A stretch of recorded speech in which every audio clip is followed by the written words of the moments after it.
Thank you so much. So, good afternoon, everybody, and welcome to today's webinar, whose theme is Unlocking Finance to Deliver on the Promise of the Post-Malabo Agenda. This webinar is organized by the Zero Hunger Coalition and its partners as part of the Road to Kampala initiative, which aims to stimulate critical and action-oriented discussions with key actors and experts to ensure that the transformation of Africa's agri-food systems remains a top global development priority. My name is Jérémy Lissouba, Member of Parliament from the Republic of Congo, that's Congo-Brazzaville, and Secretary General for the African Food Systems Parliamentary Network. I have the great honor of facilitating our conversation today. Coming up is a very exciting and deeply relevant conversation about what I'm sure we would all agree is one of the biggest challenges we face in our common quest to deliver sustainable development in our lifetimes. To be sure, we are today talking about investments and financing, le nerf de la guerre, as the Francophones would say. As you know, the African Union will, in just over 1 month, convene an extraordinary summit of heads of state and government in Kampala, Uganda, to debate and approve the strategy and action plan for the third phase of the Comprehensive Africa Agricultural Development Programme, better known as CAADP. This third phase, or CAADP 3 as we will call it, represents an ambitious vision to transform Africa's agri-food systems, addressing food insecurity and malnutrition, enhancing climate resilience, and fostering inclusive and sustainable economic growth. However, achieving this ambition requires a scale of investment that matches its scope and far beyond what we have managed to mobilize for this purpose to this day. And therein lies the challenge. Africa's fiscal environment today is deeply constrained. The continent's debt crisis, stemming from high borrowing levels, unfavorable terms, and systemic inequities within the global financial system, means that many countries are grappling with debt distress, further limiting the fiscal space needed to invest in transformative agricultural and food systems initiatives. At the same time, shifting global donor priorities and the escalating impacts of climate change are adding further layers of complexity. According to recent studies, the investment gap for ending hunger by 2030 is estimated between $93 and $512 billion annually. And this may require investments of up to 40% of least developed country GDP in order to transform Africa's agri-food systems to deliver on their full potential. So as you can see, these figures are staggering and compel us to ask, how can African countries mobilize the necessary resources to address these challenges whilst ensuring long-term sustainability? With traditional financing models falling short, what bold shifts in strategy and structure are needed to unlock sustainable funding for Africa's agri-food systems?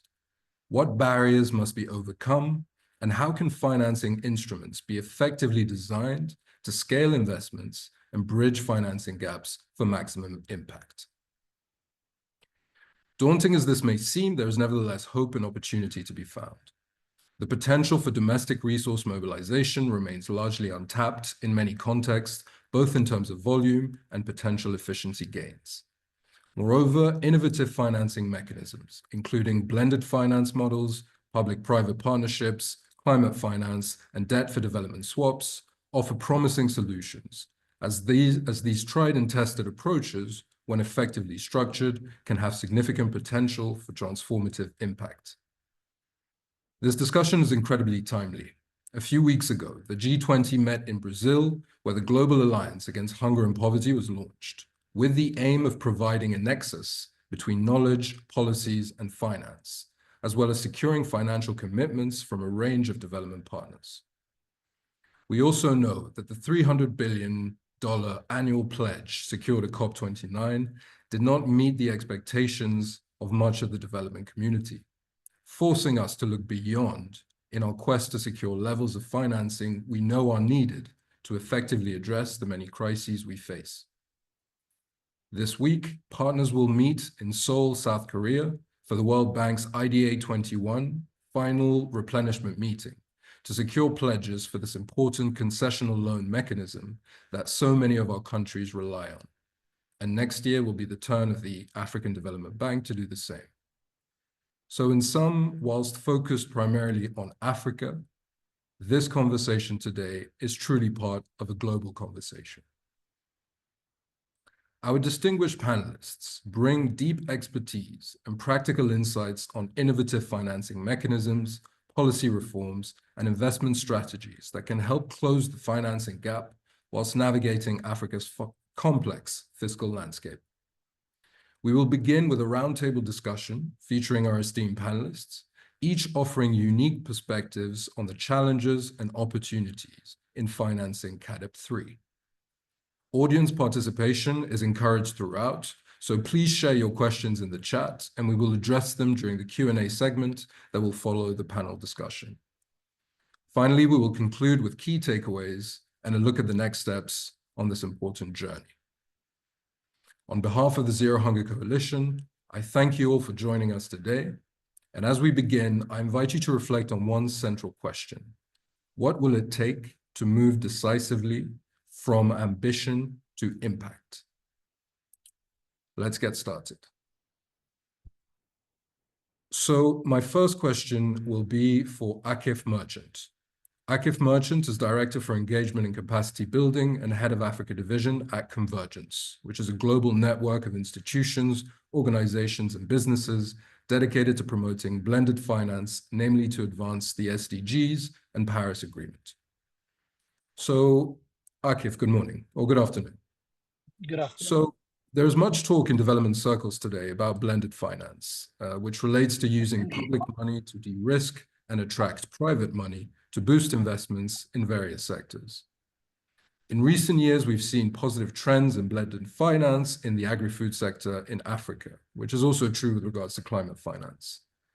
According to studies published by your organization, the value and the number of blended financing deals that have closed in Africa since the end of COVID-19 have both increased, primarily driven by financing for climate-smart agriculture and agri-food businesses, namely related to agricultural inputs. So my first question to you, Akif, is could you tell us more about what has triggered this increase? And would you say that foreign investors are generally getting more comfortable with the risks, be they legal, political, commercial, or even operational, as these are typically perceived with regards to investing in these sectors in Africa? Very well. Hi, everyone. Good afternoon. And thank you to the Zero Hunger Coalition for having me here today. And also you, Honorable Lisuba, for your leadership on this important issue on this topic.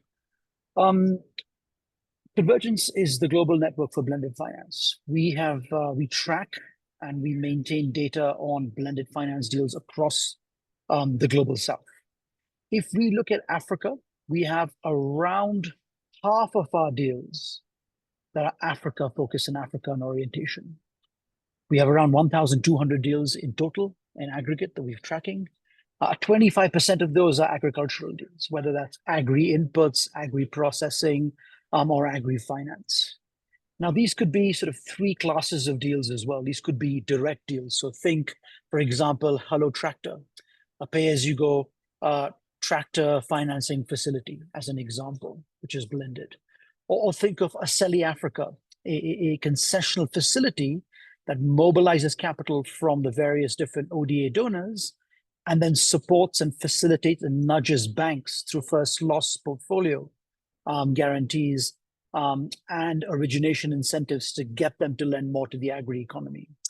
Or think of classic fund structures like the CLA Mondial Food Securities Fund, which provides working capital loans to agriculture aggregators. So that's sort of the setting around which you have blended finance. Now, inherent in the definition of blended finance is having this concessional capital to mobilize, to catalyze, and to de-risk the private sector. As you can imagine, this concessional capital is exceedingly scarce.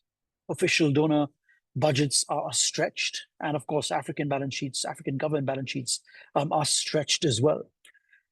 Having said that, the momentum around climate finance is really an accelerant or a driver for more agricultural deals.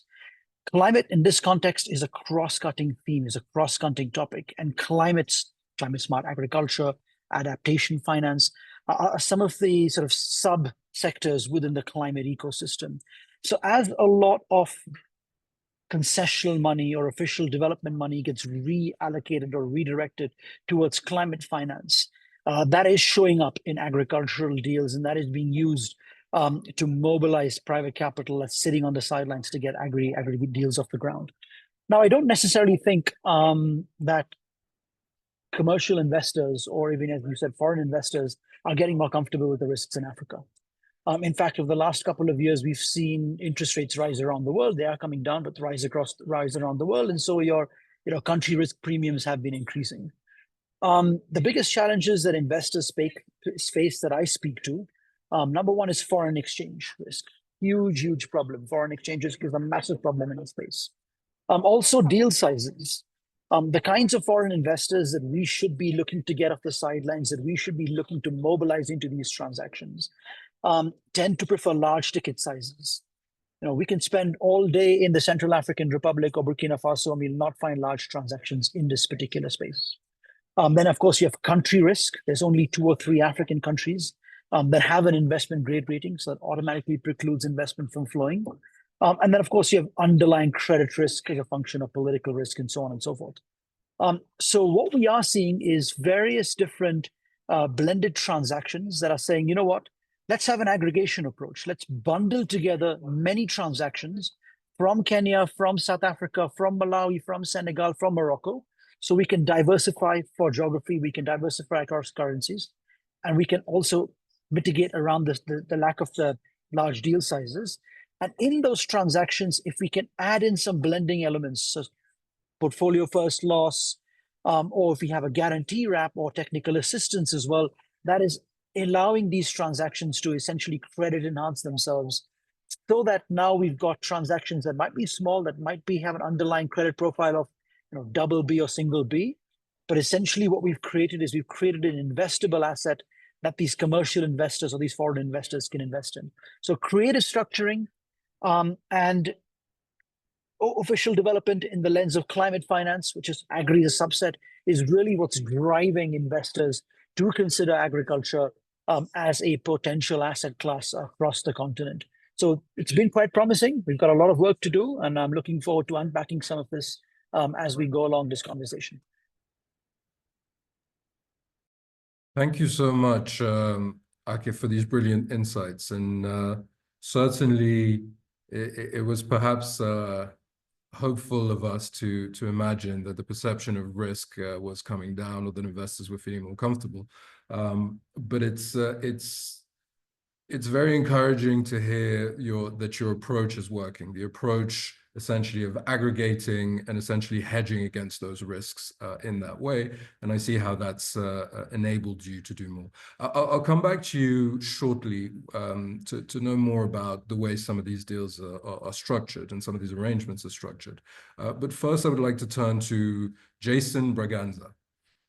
So Jason Braganza is Executive Director of the African Forum and Network on Debt Development, under the acronym AFRODAD, which I believe is probably the best acronym we have in the development community.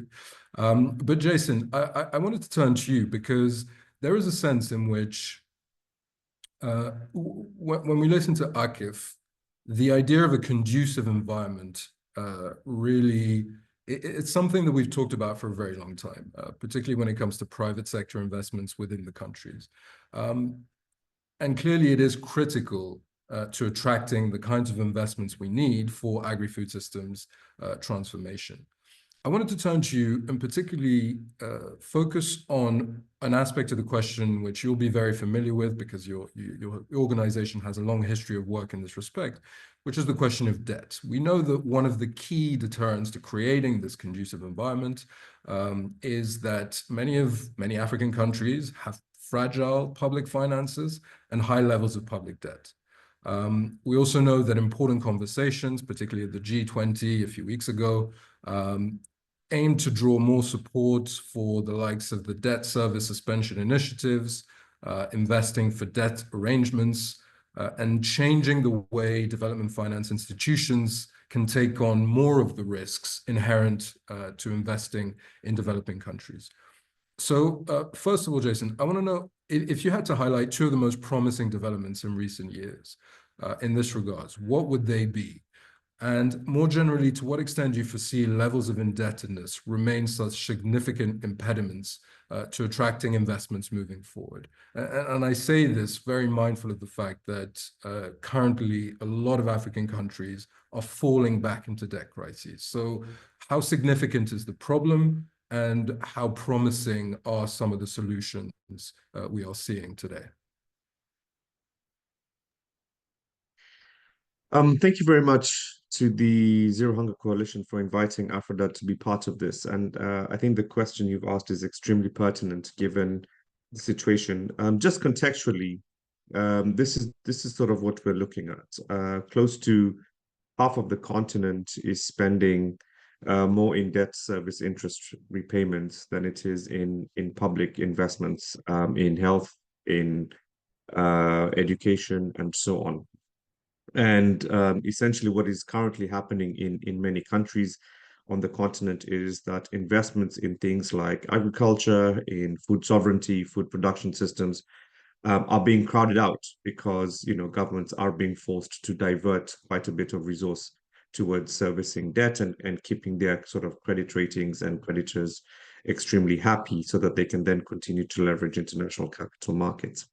And so we find ourselves in this very bizarre, vicious cycle where a debt crisis that should be managed in a more progressive, more democratic, and more inclusive way is actually continuing to be another pressure point for the inability of countries to leverage resources, the inabilities of countries to actually make very careful and strategic decisions about where they should be investing and where they should be allocating critical resources at this moment in time. I think the second point that is extremely important in this conversation is, to what extent are our governments, as a result of these crises, sort of giving up or surrendering their ability to take control of their own food sovereignty, their own food production systems, and therefore sort of outsourcing it to market, to private sector. And particularly here, we need to distinguish, and I like the point that Akif made here, is we need to distinguish between which private sector we're defining, right? Is it African private sector, indigenous African food producers, or are we sort of outsourcing this to global multinational corporation, big food corporations outside? And I think the point there then becomes the extent to which you go down the path of wanting to de-risk foreign multinational capital at the expense of many other things, right? So it's not just to attract the investment. When you are doing de-risking, you're also, on the other hand, trading off potential tax revenues. You're trading off potential and increasing potential tax expenditures, again, which contribute to the fiscal deficit that countries have, which then sort of lead to the need to have to borrow. So we've got to be very careful about the definitions of whom we define as a private sector, who we define as investors in the food and agricultural sector. The third point is that we need to bring back a level of political ownership of CAADP. We need to bring back a level of sort of political pride on the continent that our African governments need to make sure that they implement and stay true to the commitments that they are making. I think the notion that our governments can continue to sign and agree to these different types of commitments but not follow through is extremely problematic, and it does then give rise to these kinds of challenges where then we are forced to sort of outsource our own food production sovereignty to the external sector and predominantly outside of the continent. My fourth and final point around what you're asking around debt and how countries are therefore now looking at different types of debt instruments. I think this is very symptomatic of how short-sighted and short-termism the policy responses are tending to be right now. Things like debt swaps, things like food bonds, and so on, really take away the ability of countries to look at, the production side of things in a very structural and systemic way, but also, again, continue the idea of outsourcing the production mechanism of our food and agricultural processing outside and extra to the continent. And I think this comes with lots of problems and lots of challenges. And so, in terms of bright spots that we need to look at, I really think that it needs to come down to greater political will and political commitment to reversing this trend of outsourcing our food production, our agricultural capacity. Because I think it is a mainstay of very many countries' foreign exchange sources. If you look across the continent, the country where I come from in Kenya, agriculture still remains one of the biggest sources of foreign exchange. Yet, as a sector, it has found itself being defunded and deinvested in over the last decade, and the sector as a whole, is actually shrinking. But yet it is still considered to be a major source of foreign exchange. And so I do think there's a need for us to rethink and relook at how the political commitment to some of these apportioning of resources and revenues to investment in the continent by indigenous African businesses, indigenous African food producers, needs to be looked at. And linked to this is the policy direction away from cash crop export-oriented production. And I think this orientation is extremely important as well from a policy side of things. We have been sort of shepherded towards focusing on cash cropping as opposed to food cropping and subsistence domestic food production cropping. And I think this is also leading and contributing to the vulnerabilities that we are facing. And again, with the sort of interventions that AKIF has made, giving rise to this increased need to externalize food crop production or food crop imports onto the continent, because we're sort of producing what we don't consume and consuming what we don't produce. From a food perspective, and that has huge implications on food sovereignty issues. It has huge implications to how we deal with the very systemic and existential threat of climate change as well, and things like that. So I do think that the bright spots would be around reorienting our political commitment towards CAADP and reorienting our food production system away from predominantly being cash cropping to more food cropping on the continent. Thank you. Thank you, Jason, for this very thought-provoking intervention. I mean, really what I'm hearing from you is you are calling on a very profound, systemic redesign of our food systems, because you point out some very important ways in which the way things are happening is certainly not sustainable and might even be more damaging than it seems. I mean, you raise the fact that today states are starting to pay more to service their debt than they are investing in sectors like education and healthcare. You mentioned the fact that whilst agricultural sectors continue to be a very important sort of foreign exchange currencies, you also recognize the underinvestment, and you are speaking my language as a policymaker, because we've seen the struggle that it's represented to reach the 10% of national budgets allocated to agriculture. So really your message resonates. And finally, a very important takeaway is the question of political will. We've spoken about this so often. It's true that we need more accountability for the commitments that some of our member states make, because yes, it's true. Beyond the signing of the declaration, there seems to be a loss of ownership at the national level. And this is something we as parliamentarians focused and engaged in this space have noticed. So thank you so much for that, Jason. And I'd like to stick with you for 1 second. How do you believe we should approach If you agree with this, the way that I've summarized it, in the sense that you are calling for quite a fundamental systemic transformation of our food systems and in the way we think about our food systems. I very much like also what you mentioned about sovereignty and about finding solutions or developing, addressing domestic needs, essentially, rather than seeking to cater to markets beyond our borders. My question is, to what extent do you feel the environment and the ingredients for that are present today? I particularly want to get your take on questions of accountability and transparency, because they are critical to bringing in the right sort of voices and changing certain behaviors. But to what extent do you see that those conditions are present currently to enable the kind of transformation you are talking about?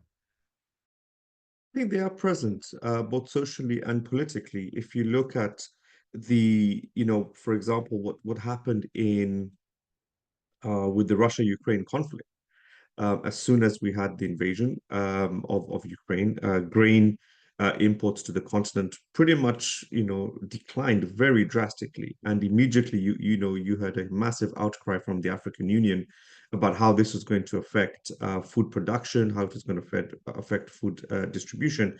And I think, politically, it is very ripe for the continent to be alert that in a highly globalized world and a highly globalized economy, that Africa as a continent is no longer immune from global shocks.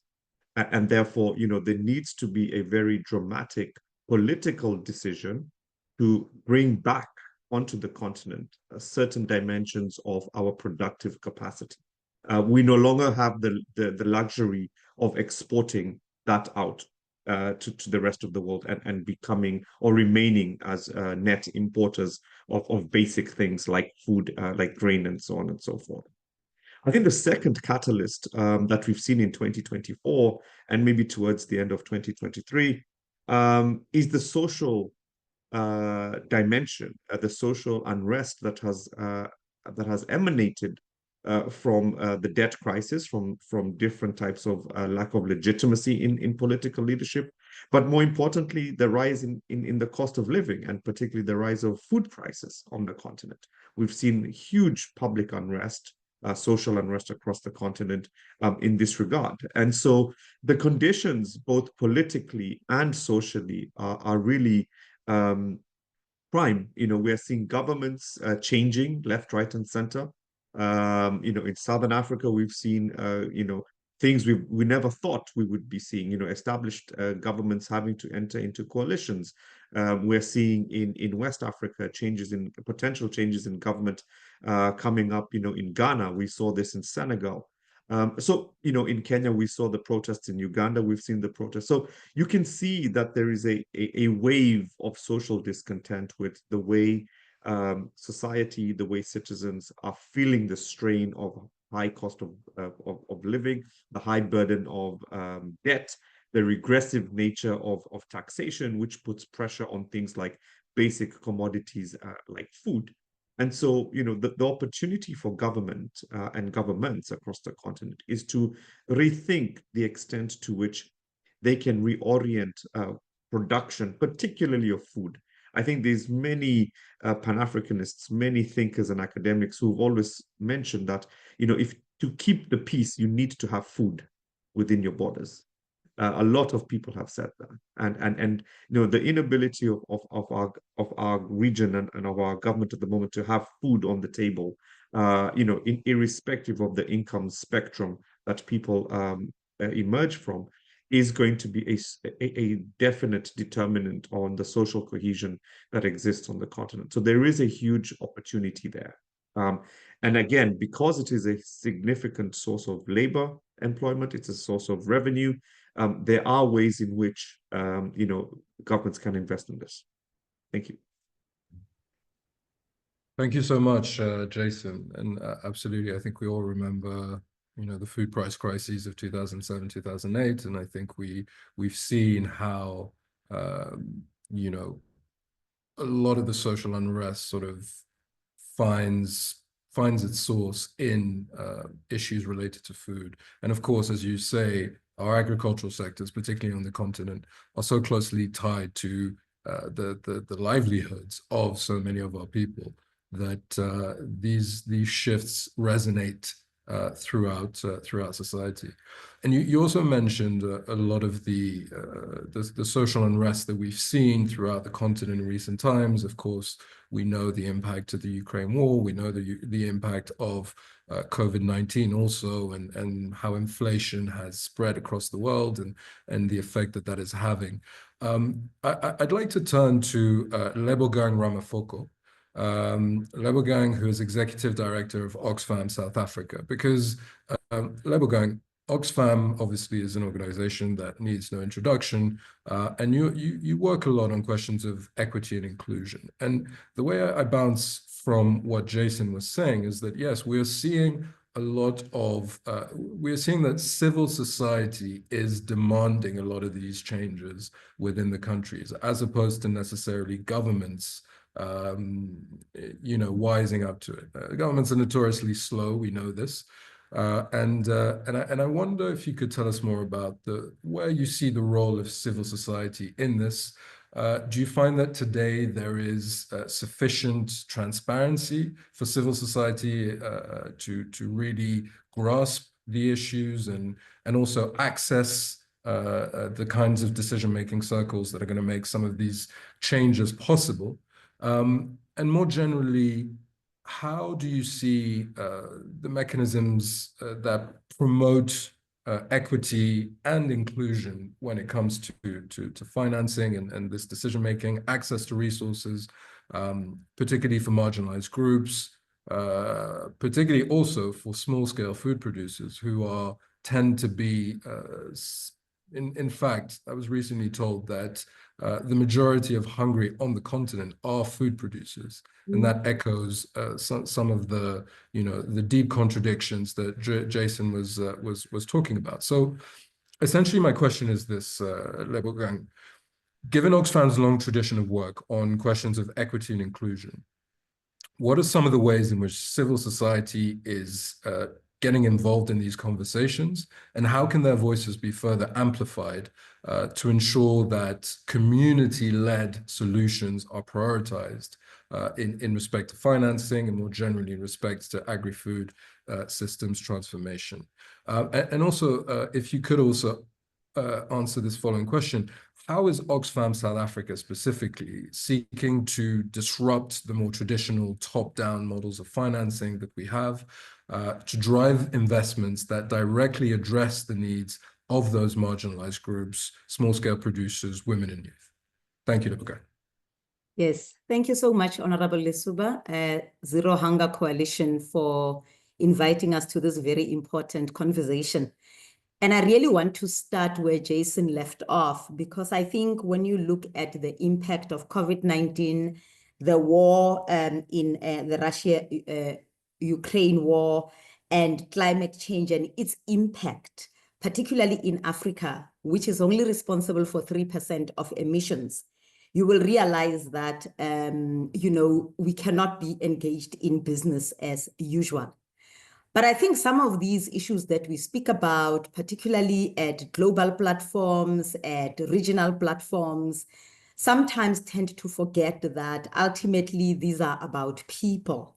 And what we are seeing, even in a country like South Africa and elsewhere in South Africa, is that a number of these conflicts, a number of this instability causes displacement. And what you are seeing is that you are not only seeing big political uprisings, as we have witnessed in many other countries, but you are also seeing unprecedented conflict within countries, as witnessed in South Africa, especially in what is termed as xenophobic attacks or Afrophobia, which essentially is about the poor, who are mainly Black, both South African and from other parts of Africa, fighting for very limited resources, and the displacement and the influx into South Africa being caused by some of the instability that is caused by the many other problems that we are talking about, and the reversal of some of the gains that Africa had made in terms of economic growth as a result of the problems that we see. So what is the role of civil society in all of this? I think first and foremost, we need to acknowledge that the role of government is to serve people. And the role of civil society, therefore, in civil society organizations is to speak out when this does not happen. We are also working in an environment where if civil society organizations do not build the knowledge capacity of communities and movements really do not have space to operate. We are also having another a big problem, which is a ticking bomb of disinformation, where, like I said earlier on, people then turn on each other when they are trying to understand why they are hungry. So part of what civil society does is to really resource and to build movements that really understand some of the issues that, or some of the factors that drive issues such as hunger. And we have worked with many partners like the Climate Action Network that has chapters across the world to make sure that even with climate justice and climate financing, communities understand what their demand can be. What I also want to say is the fact that civil society needs particular conducive environments to work. And we note with concern as Oxfam that in many environments, they are met with repression. And if we understand that a number of the issues that are causing instability in our countries are really macro issues. Issues of debt are macro issues. And so when people take to the street, perhaps what we are missing, particularly with shrinking civil spaces, is an ability to engage and understand what are the changes that civil society wants to advocate for. And therefore, organizations like Oxfam play a vital role in ensuring that it brings the voices of the most marginalized at the seat, especially at decision-making seats. And I know that our colleagues in Oxfam in Africa have also made submissions to CADEP to make sure that it adopts a gender responsive budgeting, because the issues of hunger, as you rightfully said, affects smallholder farming, who are mainly comprised of young people and youth. And yet we send government delegations to go to forums like COP29, where we saw how disappointing it is, you know, for countries who really do not want to finance just transition or put forward the $5 trillion that are required in order to reverse the devastations of climate change and the instability that they bring. But in particular, what Oxfam also does, and it has done well over the years, to produce reports. These reports are very important because first and foremost, our inequality reports really begin to paint the picture as it stands in affecting or in how these issues affect those that are mostly at risk. Very recently, we basically published a report, which was October 2024, on commitment to reduce inequality, which shows the link between the countries that are at the bottom 10 countries who are either at the risk or are already in debt crisis. And these reports are very important because they actually make sure that we do not leave the impact of people on the ground. But we don't only advocate as Oxfam, and particularly in South Africa. What we have done is to really make sure that we participate in South Africa's Agriculture Agro-Processing Master Plan, and which is part of the South African National Development Plan, which emphasizes empowering small holder farmers and supports climate resilient initiatives at the local and national level. And what we have done is to establish a gender working group, which is engaged in policy dialogue to ensure a feminist lens anchored on gender sensitivity to make sure that issues that affect women are taken into consideration. We've also launched a leadership development fellowship, a feminist fellowship, because a number of organizations need ongoing capacity to understand both economically, because some of these conversations that take place, including climate conversations, in such abstract terms that while communities, and particularly smallholder farmers and informal traders, can see how their income is affected, they can see how their crops are affected, they are really not plugged into some of the very abstract and policy conversations. So part of what is important is to demystify and deconstruct policy conversations such that a woman who is sitting in a rural area who is facing a loss of crops because of climate change can understand how that links to issues and conversations around debt, and can have a conversation. Very recently, again, I think it was around September, Women on Farms, which comprises of farm workers in South Africa, marched on the government of Germany to advocate for the banning of 67 pesticides that are banned by the EU and are not used in EU countries, but continue to be exported to Africa and are causing a lot of damage. Very recently in South Africa, we have seen the death of many children, and the link to the deaths of children who buy from informal shops is these pesticides that are really not controlled. So the ability of linking real life experiences has two advantages. One, it enables communities to really understand, rather than relying on sometimes far-right fueled disinformation, to understand the root causes, but also to demand a seat on the at the decision-making table. But it also helps governments to learn how we can adapt some of the policies that we have to be very responsive to the people that we need. For an example, we are talking about the Loss and Damage Fund around climate justice.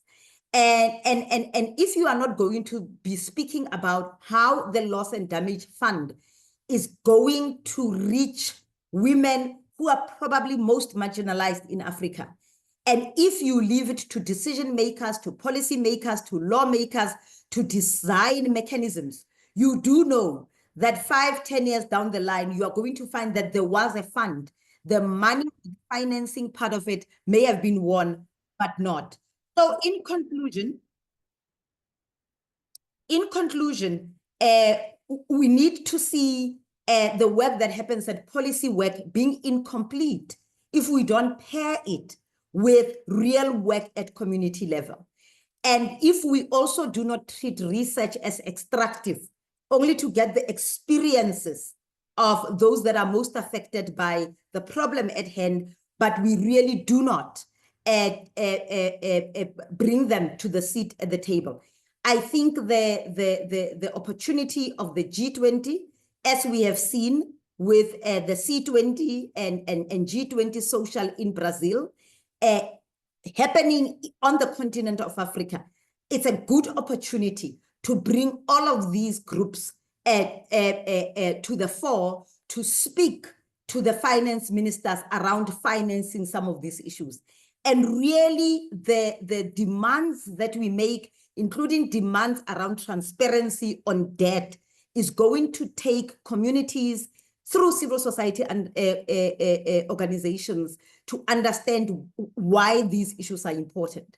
We also have had a program where we worked with the community of Lephalale, which houses one of the biggest investment in the energy crisis that South Africa is experiencing, the Medupi power station, where there are the loans that were taken from the African Development Bank and the World Bank needed to ensure that the environment where people are living are protected.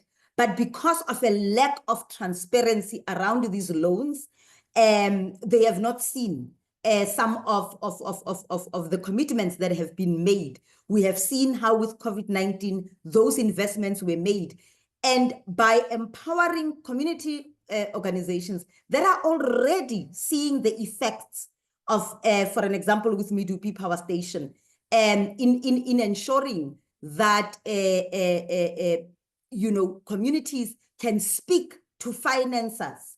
And it is through projects like that where we could actually take the impact from the community members themselves, who are able, through the kind of information sharing and research sharing that we conduct with them, to basically ensure that their voices are heard.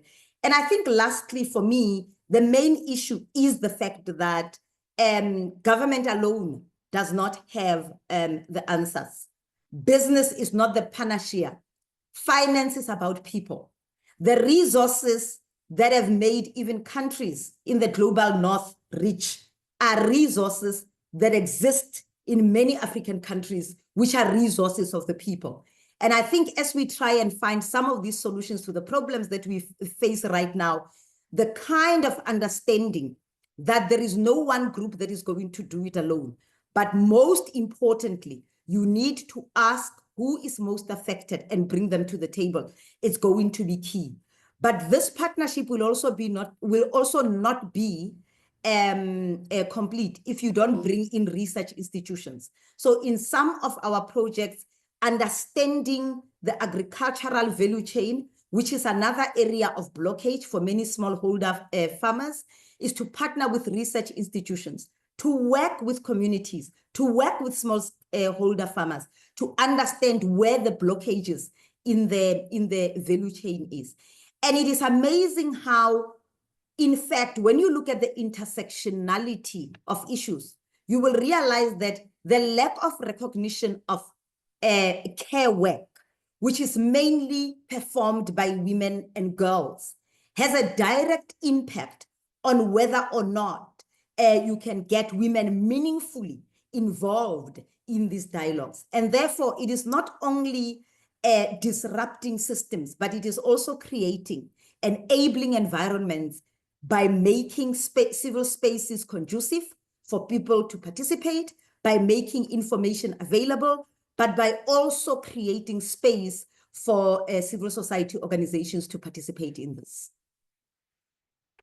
Thank you very much. Thank you so much, Lebogang, for this very rich answer. Indeed, I think it's so.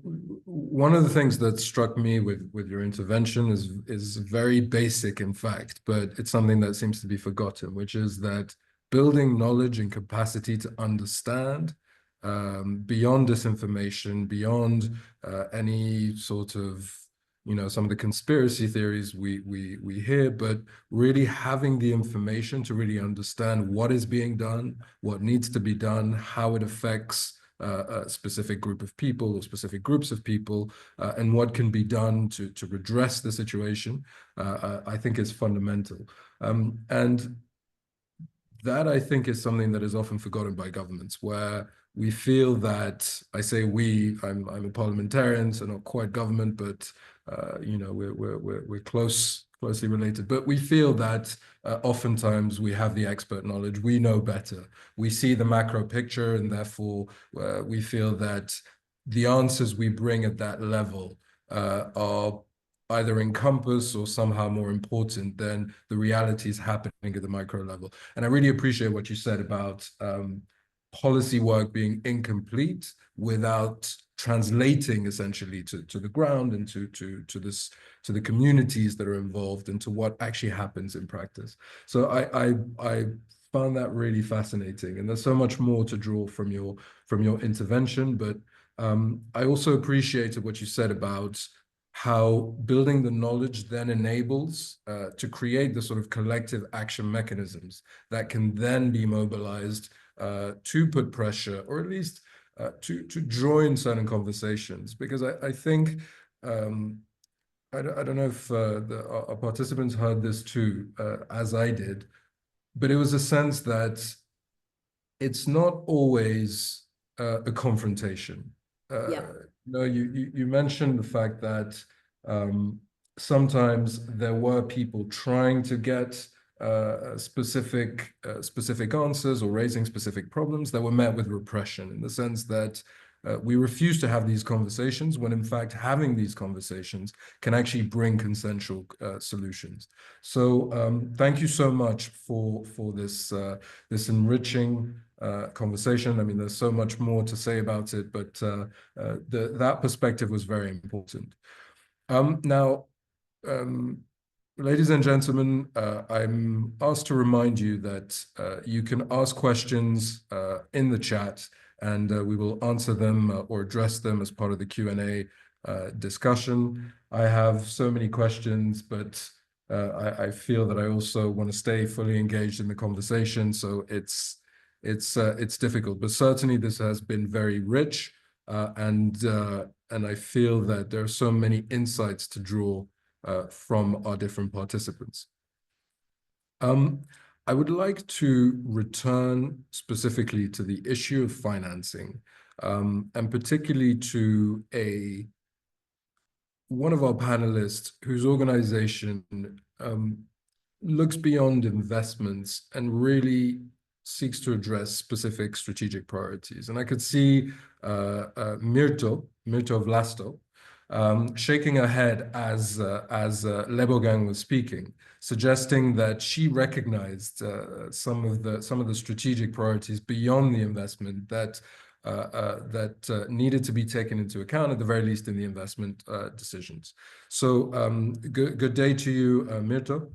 Mirto is Debt Director for Africa at Incofin Investment Management. And Incofin has executed numerous funds in food and agriculture across Africa and globally with quite innovative investment strategies. So my question to you, Mirto, is in two parts. The first one is to do with, I'd like to know, what is the rationale that drives innovation at Incofin? And what are the main challenges to overcome from your perspective in rolling out these high impact funds, particularly in Africa? And I'd also like to know, in pursuing these innovative strategies, how prominently does the economic rate of return feature in your decisions as opposed to other strategic priorities? So in other words, I'd like to know how critical is demonstrating and achieving profitability for your ability to attract investors and for your ability to do the work that you do. Over to you, Mirto. Thank you so much, Mr. Lisuba. And yes, I've been nodding probably throughout the conversation that has happened so far. I feel very honored to be part of this discussion. There have been a lot of enlightening remarks already made, and allow me to share a bit about the work that we do at Incofin. Hopefully that will be viewed as a contribution to the solution that we are all striving for. So at Incofin, Incofin, for those who are not familiar with us, we are an asset manager. We do impact investments for over 20 years now, in different geographies and in Africa in particular. We started supporting the sustainable agricultural value chains with a variety of instruments about a decade ago. Our aim was to facilitate access to markets for smallholder farmers.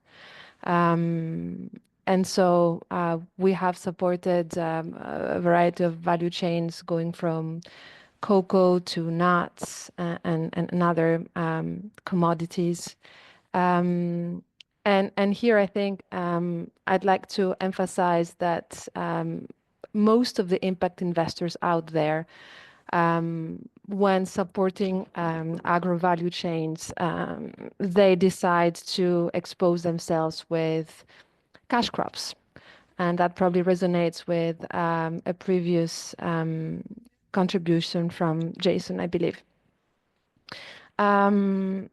However, in the recent years, I think as a sector, we've come to realize that it is essential to support value creation and value retention within the region. So typically, At Incofin, we are slowly withdrawing our support to those exporters who export raw material. And we support more and more initiatives that allow value creation locally, processing of the crops locally. So I think for us, it's a matter of supporting local job creation and value retention where the value was created at first. That's one thing. Another thing I wanted to mention is that on being innovative for us at Incofin, it's very much about being additional. So the idea is not to replace schemes that are already in place and that provide funding to local SMEs or cooperatives. The idea is to bring an additional proposition to the table through the features of our offer. So we are, for instance, in a position to offer long-term funding to some of our investees so that they can increase or improve their production capacity. We are in a position to offer funding with a very flexible mechanism when it comes to securities. And we also very much insist on the fact that we don't only provide funding solutions, but we also accompany our investees with substantial technical assistance in order to support them in building resilience that will serve their business way after our loan cycle will have ended. And talking about innovative initiatives, maybe there is one that stands out particularly for us. It's an initiative that we launched a year ago in close partnership with the Global Alliance for Improved Nutrition, GAIN. Maybe some of you are familiar with this organization. And so we came to realize that about 80% of the calorie intake of the African communities across the region are produced by local SMEs.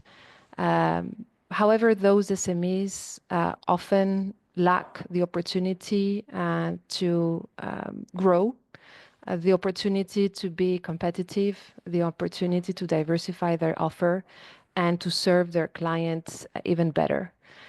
We also realized that improving the nutrition of children and mothers is really the basis for a better future for an entire society. Well-nourished children have a better health, learn more, and eventually are able to contribute more in the society as adults. And so we took the bet to co-create a fund that supports sub-Saharan SMEs that produce nutritious food for the lower income population of the region. This, for many of our peers, is almost insane because, as we said earlier, the industry is traditionally much more comfortable in investing in SMEs that export their product to Western markets. And through that, the investment itself is largely de-risked, right? Because there is this triangulation mechanism between the lender, the borrower, and the buyer. Here, with the initiative I wanted to talk about, it's totally different. It's from Africa to Africa. And, you know, it's up to us to deal with whatever risks that entails. So to implement this fund and make it viable, we adopted a blended approach, and that resonates with what Akif was mentioning earlier. So we fundraised quite successfully with a few institutional investors who were convinced about the relevance of this mandate and who supported our fund called Nutritious Food Financing Facility with a sizable amount of catalytic capital. The aim is that through this catalytic capital, we are in a position to further fundraise with the private sector. So essentially, we have created a layered capital structure for our fund that is in a position to address risk appetites of a variety of stakeholders, right? And when I say risk, I also imply return. And so with this fund, we have started supporting SMEs throughout the region. We have already deployed funds to 5 SMEs from Zambia to Senegal and from Rwanda to Kenya. And we aspire to deliver even more in the years to come, as this is an open-ended fund. So yes, for us, innovation is very much about addressing unmet needs and contributing to providing solutions that will make the region more prosperous on the longer term. Thank you so much, Myrto. And listening to you, I heard many echoes of what Jason was saying. I really appreciate the very first thing you said about value creation and value retention. I think that sometimes, particularly if it's a sort of exporting type model or very outward looking model, and investors supporting these sorts of model, the triangulation you talked about, we lose focus or lose sight of the fact that this is necessarily a long-term endeavor, and you need to be invested in the place if you are going to actually have an impact beyond simply seeking return. But it's very encouraging to see that you are finding that actually not only are you able to appeal to those investors that look beyond the simple return, but you're also able to appeal to different, as you said, different risk and return appetites through your layered capitalization. And that's really fantastic. I may ask you a question later about that approach, that layered capitalization, and also for you to tell us a bit more about this fund, this nutrition fund that you created, and I believe you run that fund, because it's, these are the sorts of things we need, essentially. And we would like to see these sorts of investments be developed on the continent, and these funds be available more widely on the continent. But you're right, many people would be afraid to take those sorts of approaches. And so I think it's very important to highlight some of those successful and success stories, such as those of your fund, to convince people that actually it is possible and the impact is there. I also very much appreciated what you said about moving away from the export focus, moving back into local production, local processing and value addition, particularly considering that 80% of calorie intake comes from local SMEs, and that's vital because I think it was. I believe it was Lebogang mentioned this, and Jason too, this idea that today we essentially the majority, we're not addressing the needs of the African people with the current food systems that we have on the continent. And that necessarily needs to change if we are. So I very much appreciate the way that you're bridging the necessity for this sort of change with the financing and investment needs that are being addressed. And finally, the one takeaway that I think is also vital in what you were saying is this idea of seeking multiplier effects. You mentioned nutrition, particularly when it comes to feeding children and improving the nutrition of children. We know that there are significant multiplier effects, whether it be in terms of their productivity, their physiological development, their ability to learn, their energy levels in schools, and also if we're talking about homegrown school feeding systems, it's also a way of bringing in local production and creating an outlet for them. So, this is almost where I wanted you to go, this idea that when talking about investment in these contexts, we're not just talking about return, obviously. We are seeking to create value. We are seeking multiplier effects. So please, I will ask you a question in 1 minute to develop a bit more on that, because I feel that you are bringing an important solution to this question. But right before I do, I'd like to quickly go back to Akif. Because Akif, you are also your organization, as we said, is a network of organizations involved in blended finance, and you on your website, you essentially say that Convergence envisions a world where blended finance makes SDGs investable in emerging markets and developing economies. So I'd like to ask you, because I feel that is a sort of common theme, and that's very much what Mirta was talking about. I'd like to ask you, what does making SDGs investable actually entail from your perspective?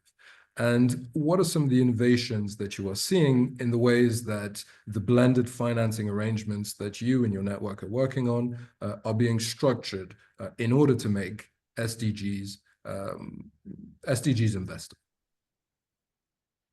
Great, thanks for that question. So ideally, in an ideal world, markets should be functioning efficiently, and all of the capital that we're looking to mobilize in the agriculture space in the context of Africa should be flowing without any specific intervention from de-risking or return enhancement, ideally from domestic local capital. Of course, as you all know, that's not the case, which is why we're having this particular discussion. So essentially what we're trying to do at Convergence is to really advance this concept of blended finance. How do we bring more concessional capital to the table? Mirtho spoke about very eloquently about the nutritious food financing facility.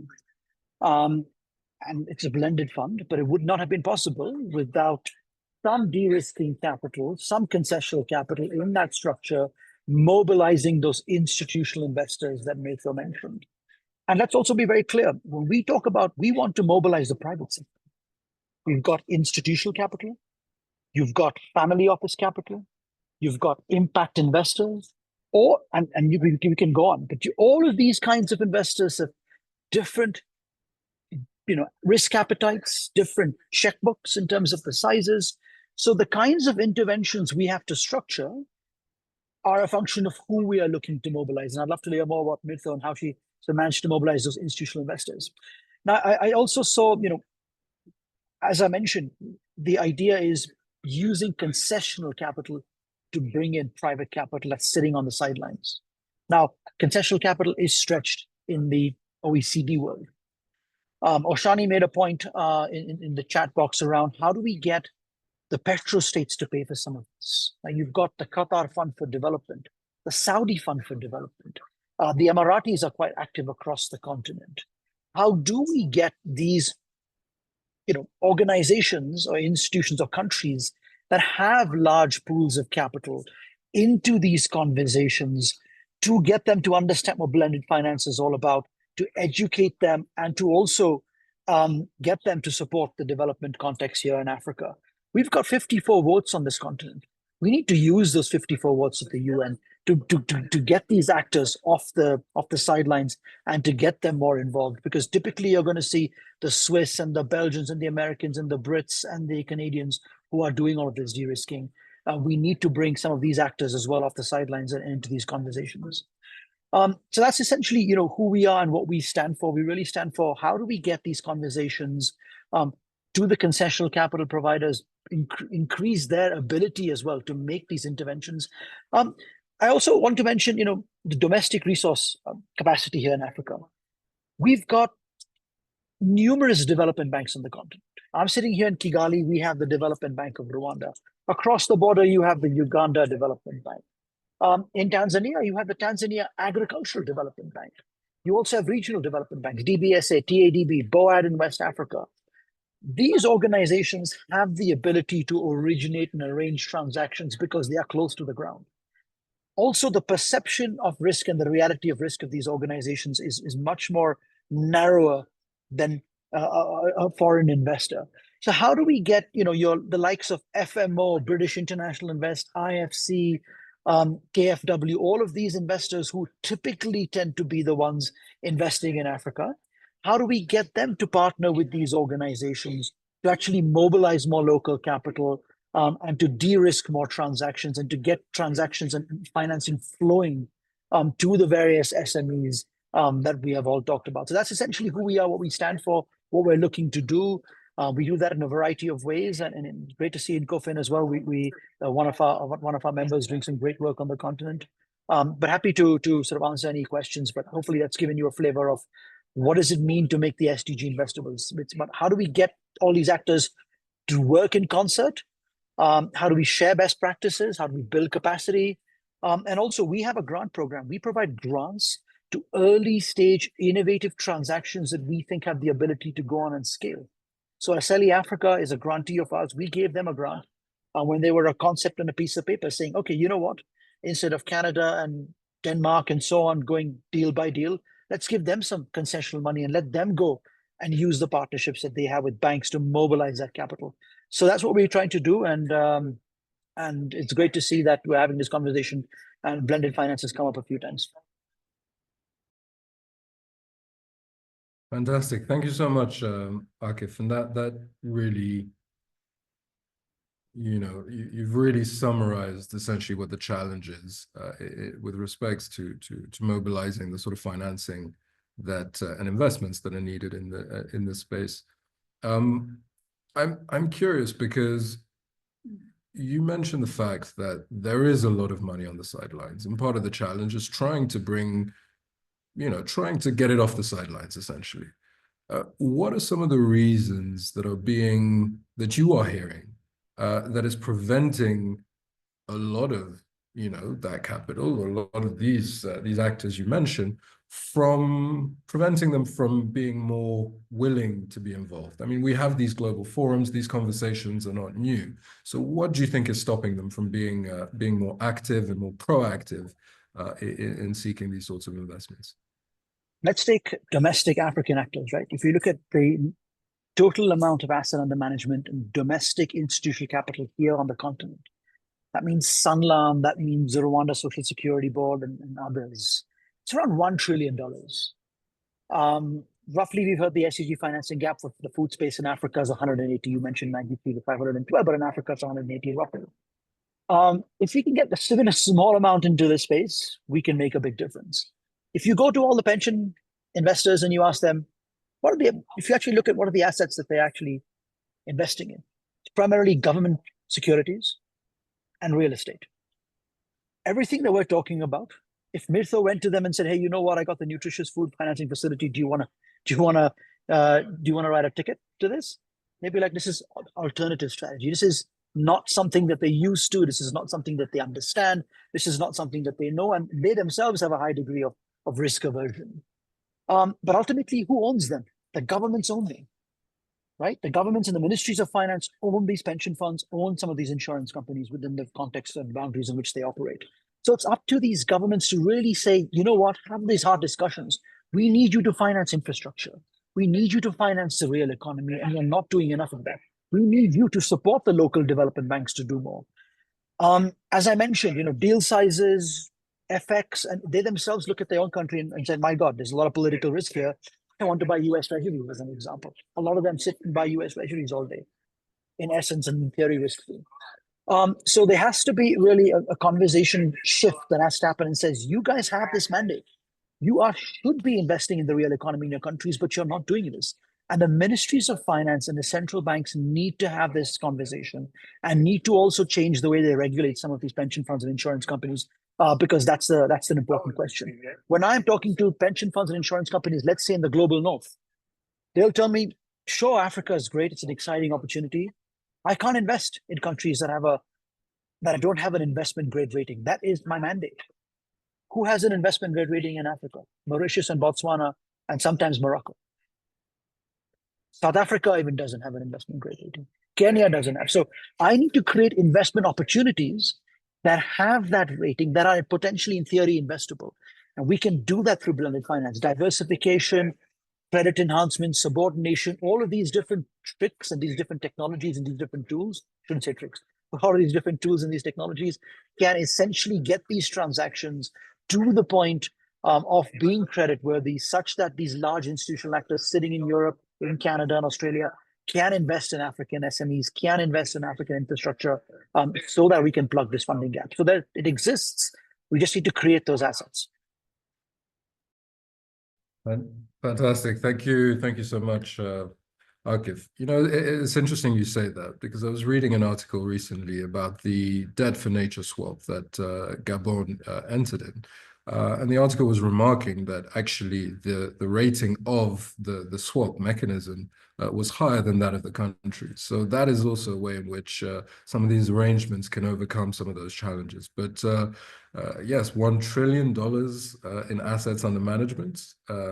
I wonder how much of that is reinvested on the continent, or is, yeah. So I think those are some great insights. Thank you so much, Akif. I'm being told that we are running short on time, so I will swiftly move on to, last but not least, Jerry Ntare. Jerry Ntare is the acting CEO of Agaciro, the Sovereign Wealth Fund for the Republic of Rwanda. And so I think this is one of the actors that I believe has interiorized much of what Akif was saying, and is trying to do something about it. Agaciro is a trailblazer, growing from $16 million in assets in 2014 to over $300 million worth of assets today, and aiming to reach $1 billion in assets under management by 2030. So very ambitious and exponential growth. So Jerry, we know that you're partnering with donors and foreign investors and DFIs to invest in food processing ventures. One such venture is Africa Improved Foods, in which Agaciro co-invested alongside a range of partners to source maize from local farmers and process them into fortified foods for pregnant women and infants. So I really see in that specific initiative, I see echoes of everything that Myrto was saying in terms of what types of investments should be pursued. And this is being done by a local actor. So I think, Jerry, you're making everybody happy with this initiative and with this approach. So Jerry, could you tell us what were the key conditions that made this possible? And how are you continuing to co-invest with donors, addressing all the challenges that have been raised by previous speakers in similar ventures? What are the conditions, and how are you pursuing this work that you do? Yeah, thank you very much. I thank everyone who has been involved in preparing this. As you mentioned, so we are the Sovereign Wealth Fund of Rwanda, and basically we are working toward like being the investor arm of the government in different sectors. So we have different companies, different sectors, and agribusiness being the second largest under our portfolio. So we're working with Africa Improved Food, and this came out of the needs that was in the country, especially for pregnant women and infants. So the idea came from the top, and I think I'll be more or less like relating to what everyone has been saying in terms of political will, in terms of having policies that are helping these initiatives to be on board. So it started on top, and they looked at which vehicle that we need to put in place that will assist the other investors to put this in place and help them throughout to make sure that it's successful. So that's how we came in, and we co-invested with others, and we invested in a 45,000 metric ton factory just to initially help pregnant women and infants. If you look at the impact that this is bringing to the country, it's really huge, because they are providing agriculture extension support to the farmers. If you look at, for just an example, to the local farmers, since Africa Improved Food came in place, the production of maize, like we used to have this aflatoxin up to 97% into the maize. But today, through these extension support services to the farmers, this has reduced to 3% of aflatoxin, which means that like everything that they are producing is taken by the factory. So this is more or less like improving the lives of the farmers, make sure that they feel themselves like supported to sell their produce to Africa Improved Food. But again, on the other side, Africa Improved Food also provided the products that are needed for the specific type of individual that we're looking at. But looking at now the impact toward other people. So today, like the government is buying, and the World Food Program is buying most of the produce, but again, channeled to the population. Now they're looking at how do we diversify and make sure that even other people are getting these products through the shelves into different supermarkets and everywhere. So for us, what we do is we more or less like to support whatever initiatives is coming, and also advocate to the policymakers to make sure that the policies that are there are flexible enough to make sure that they're supporting the initiatives of the company. This is one, but we now coming to different companies. We are partnering with OCP in Rwanda Fertilizer Company. This is 100 metric tons production facility of blended fertilizers that has started production in January this year. This is also something that came because we were importing all the fertilizers, and they were not even they were just importing, make sure that to check and see if this will work. But today, with Rwanda Fertilizer Company, what we're doing is they started by soil mapping, soil testing, and make sure that they do customized fertilizer for different type of soils. So this initiatives also is a huge one, because it brings a different type of initiative to what people were used to do. Like they will come to your farm and then have a demo plot where they will farm and apply the fertilizer, and you see by yourselves what is coming out, and then you also use it, and they have these services that they go through the whole process for, let's say, 1, 2, 3 seasons with the farmers, make sure that they know exactly what to use, when to use it, and like the timing. So again, it's more of how do we interact with the investors, also the side of the government. Now, on this particular one, we used to have a policy saying that any formula of fertilizers that comes out, it needs to be tested for 2 seasons to make sure that they are approved and people can use it. But this was done before we have like a facility in the country. Now what you're doing is we're trying to change this policy to make sure that it's shorter enough, because they can test it through the farm, the model farm that they've done it. This can only take 1 season, and the formula is approved and can be used for the next season. So these are exchanges that we do just to facilitate. Jason talked about how do we create an environment that like investors feels comfortable and feels that they can come in and invest. These are kind of initiatives that we come in as a sovereign wealth fund, but again, interacting with the government and the investor, and it pays to a great extent. I'll also just bring in part of our strategy. So as a sovereign wealth fund, we've just approved our strategy for the coming next 5 years. And the focus is more or less on food and agri. This is where we see opportunities. And it's not that like, yes, we are coming with the impact, but again, there is a return into this. Looking at what is there, like the losses that we have along the value chain of the food, it's really, I don't know how I can say it. It's if you're saying like you're having 40% losses of food through the value chain from the farmers to the plate. So how do we tackle in as the sovereign wealth fund to make sure that we reduce this food waste to the minimum possible? So we partnering with USAID into this. So we're going through a study to make sure what are the opportunities into these value chains, and make sure that we tap into this. For instance, we have warehouses that the government have invested in for some times back. But these warehouses, they need some adjustment, they need some improvement, they need, a lot of things. But today, the government is not ready to do that. But as a sovereign wealth fund, we feel like this is an opportunity that we can tap in, coming along with other investors.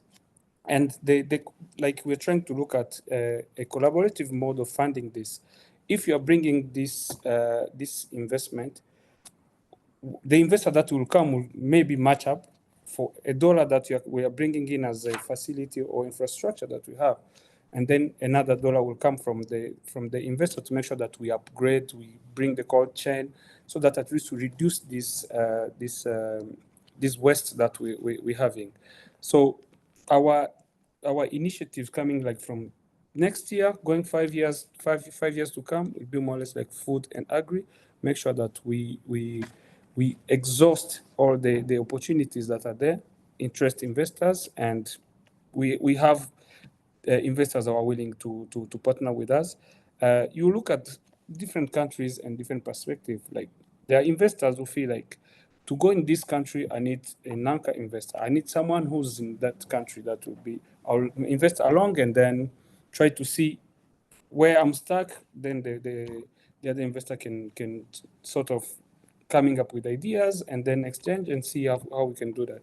So in Rwanda, we more or less like into that angle, and we're working with Rwanda Development Board to make sure that every investor who is interested in coming and investing in Rwanda, so we there like to be partner to bring finance, and then they'll bring also different expertise, finance, and then we go along with it. This comes to like we in all sectors, we in rice, in tea. Now we have a factory that is doing cassava flour. So we're working with also USAID to make sure that we now creating a line to make this cassava flour fortified. So this is also an initiative that will match up what Africa Improved Food is doing and go in the same way to different people. So we're not that big in terms of asset under management or actual capital that we can invest right now, but we are able to attract investors who we can co-invest with in some projects that are viable and have a lot of impact to our people. I think I can stop from there, and then any question I will be able to respond. Thank you. Yes, thank you so much, Jerry, for explaining, how you're approaching these questions. And indeed, in what you were saying, I was seeing very much in terms of the conditions, seeing very much how you take a position which may not necessarily be taken by traditional investors, but you essentially fill the gap.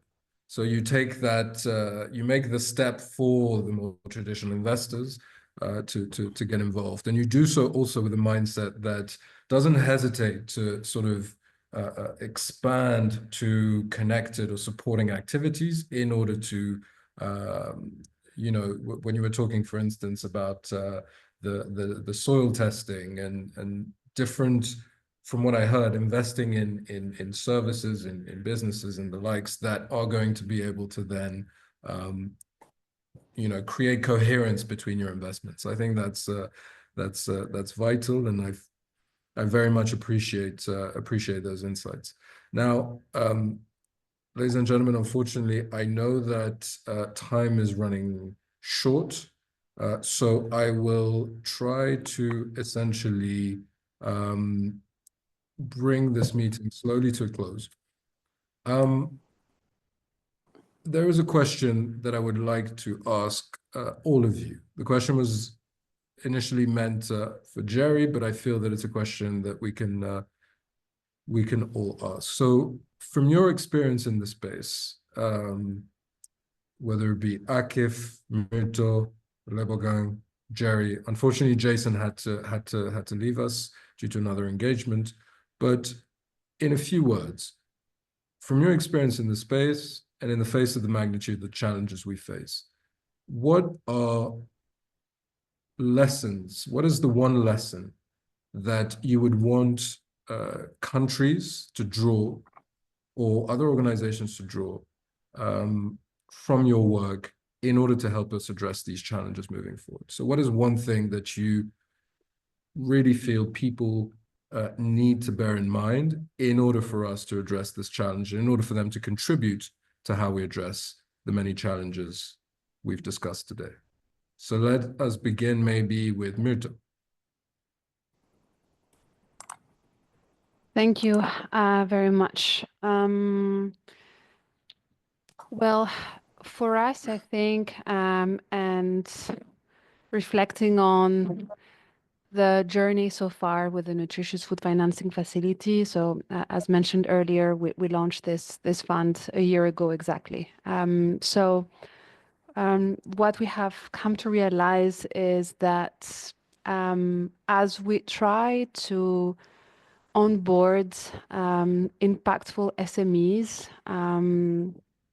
and support them with funding and technical assistance so that they can contribute even more to bringing nutritious food to the table of the local communities, we realize that there is often a lack of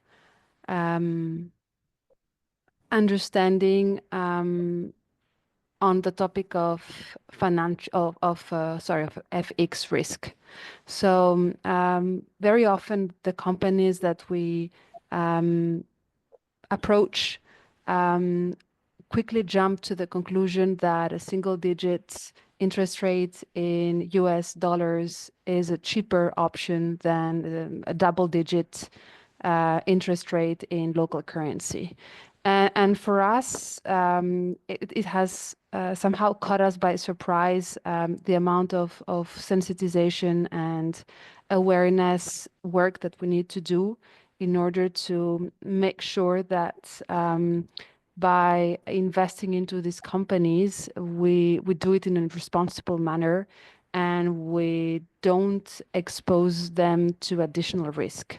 So I think we are trying to be as creative as we can in finding ways to mitigate those risks for the companies that we want to support. But I think this is definitely a topic on which we would want to find even more solutions locally through local banks, for instance, who are in a position to provide services to hedge exposures to local currencies for the SMEs I'm talking about. So this is, I think, a space in which there is more that should be done by all parties involved in order for us to be able to deliver what we aim to deliver sustainably and responsibly. Thank you. Thank you. Thank you so much, Myrto. Akif, would you like to go next? What is one insight that you'd like to share with the participation with the audience today? Sure. So my one insight is, look, different products, different transactions, all of them have a range of different risks. We need to be clear about what specific risk are we looking to get off the table, and that will inform the design of that particular intervention. So what specific risk, who am I looking to mobilize? And the last call to action that I have is, we can have a multitude of these conversations. Ultimately, at the end of the day, on the continent of Africa, good governance trumps all. That is what we need on this continent. Nothing can replace good governance. Look at what's happening in Mozambique. Look at what's happening in Sudan. We can do all the de-risking in the world, but we will not mobilize capital to Sudan and Mozambique until we have good governance, stable regulatory environment, predictable regulatory environment. That's the most important thing, and we need to keep that in mind. Thank you so much, Akif. This is music to my ears as a policymaker. Good governance is key, and no amount of de-risking will trump that, or will avoid the need for that. Lebogang, please give us an answer, and I'm so sorry, but we will have to ask that you stick to 1 or 2 minutes because we are really running short of time. Thank you. For me, it's two things: innovation and placing the people most affected at the center, whether it's innovation in partnering people, innovation in financing, innovation in investment, innovation in partnerships. We need to think outside of the box. Thank you. Thank you so much, Lebogang. Very clear and pertinent points. Jerry, please, you have the floor. Yeah, thank you very much. Yeah, I think one thing that we feel like we can do right now is opportunities are there. How policies in different countries support those opportunities to attract capital in the country. I think that's the most part. Like whoever is fearing entering into a venture in a country, it's perhaps like there's no security or policies are not favorable. Those are two key things that I feel like we need to make sure they are there, and then people will come. Like initiatives, people will come with ideas, and then like if those two are supportive, and then it will have an impact. That is fantastic. Thank you so much. So, ladies and gentlemen, I think this will be our conclusion, and it has been an incredibly insightful conversation, which will be unfortunately too short, or we don't have enough time to give a conclusion to it justice.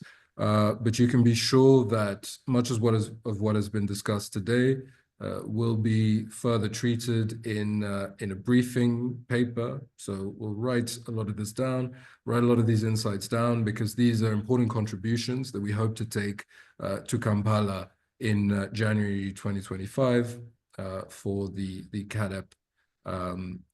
CADEP 3 meeting. Having said that, I want to give warm thank you to all the panelists for their incredibly rich conversations. A warm thank you to the audience that has graced us with their presence and attention today. And thank you to the organizers for putting together this very enriching conversation. So much more to say, but I think right now, one thing is clear: the opportunities are there. Actors are working on the ground. We need to be very specific about what we're trying to address. We need to remember that good governance is key. We need to keep people at the center, and we need to look long-term and really invest in the communities beyond the simple investments that we're trying to make. So with that, I want to thank you. The next webinar in the Road to Kampala series will be taking place on the 11th of December and focusing on how to empower small-scale farmers and SMEs in Africa. So we look forward to seeing you there. The link to register is now in the chat, so please click on that link to register. For now, I will say thank you once more to everybody and wish you a wonderful rest of your day. Thank you so much. Thank Thank you. you so much.